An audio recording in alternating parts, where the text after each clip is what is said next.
আসসালামু আলাইকুম, আমি হাবিবা। আমার চ্যানেলে আপনাদের সবাইকে স্বাগতম। আজকে আমি তৈরি করব ছোলার ডাল দিয়ে গরুর মাংস। ভাত, রুটি, পরোটার সাথে খাওয়ার জন্য একদম পারফেক্ট। এখন দেখে নেই আমি কিভাবে এই ছোলার ডালের গরুর মাংসর ভুনাটা তৈরি করছি।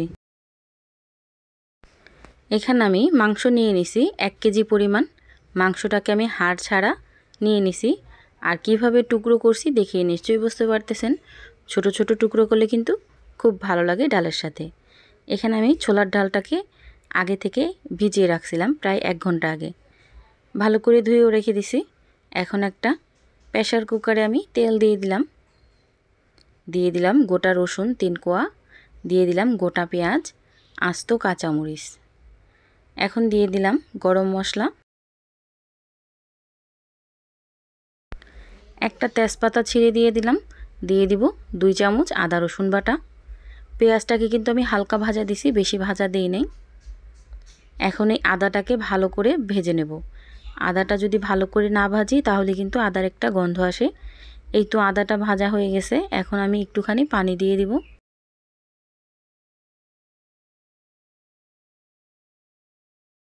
দিয়ে দিলাম 1 চামচ লবণ, 1 চামচ জিরা গুঁড়া, ভাজা জিরা গুঁড়া, 1.5 চামচ দিয়ে দিব হলুদ মরিচের গুঁড়া। এখন এই সম্পূর্ণ মিশ্রণটাকে ভালো করে কষিয়ে নিব। এই মশলাটা ভালো করে কষানো হলে কিন্তু মাংসের টেস্টটা খুব ভালো আসে।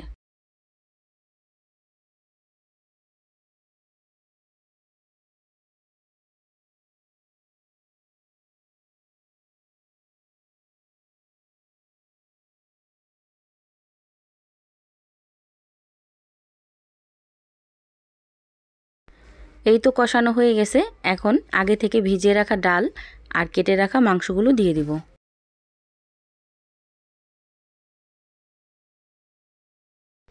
ডাল আর মাংসটাকে খুব ভালো করে কষিয়ে নিতে হবে।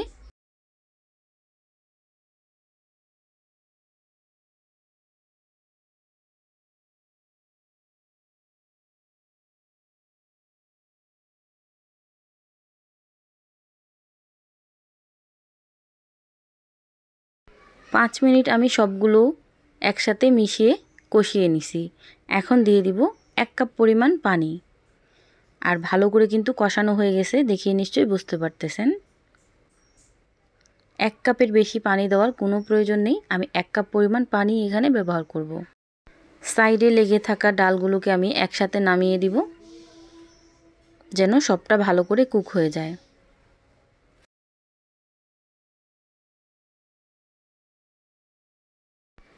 এখন আমি ঢাকনাটা লাগিয়ে দিব। আর ঢাকনাটা লাগিয়ে 2 থেকে 3টা সিটি দিয়ে নিব। আমি কিন্তু মাংসটা সেদ্ধ করি 3টা সিটিতে। এই তো দেখতেই পাচ্ছেন 3টা সিটি চলে আসছে। আর আমি কিন্তু চুলাটাকে অফ করে দিছি। এখন আমি ঢাকনাটা খুলব না, যখন ঠান্ডা হয়ে যাবে তখন আমি ঢাকনাটা খুলে নেব। এই তো ঠান্ডা হয়ে গেছে। এখন আমি ঢাকনাটা উঠিয়ে নিলাম। এই তো দেখতেই পাচ্ছেন একদম পারফেক্টভাবে কিন্তু মাংসটা রান্না হয়ে গেল। এখন আমি একটা বাটিতে ঢেলে নেব। ছোলা দিয়ে এই গরুর মাংসের ভুনাটা ভাত, রুটি, পরোটা সব কিছুর সাথেই কিন্তু দারুণ লাগে। বাসায় অবশ্যই একদিন ট্রাই করে দেখবেন। আমার এই ভিডিওটা যদি আপনাদের কাছে একটু হলেও ভালো লাগে তাহলে অবশ্যই আমার চ্যানেলটা সাবস্ক্রাইব করে দিবেন। আর যদি অলরেডি সাবস্ক্রাইব করে থাকেন তাহলে অসংখ্য ধন্যবাদ। সবাই ভালো থাকবেন, সুস্থ থাকবেন। আল্লাহ হাফেজ।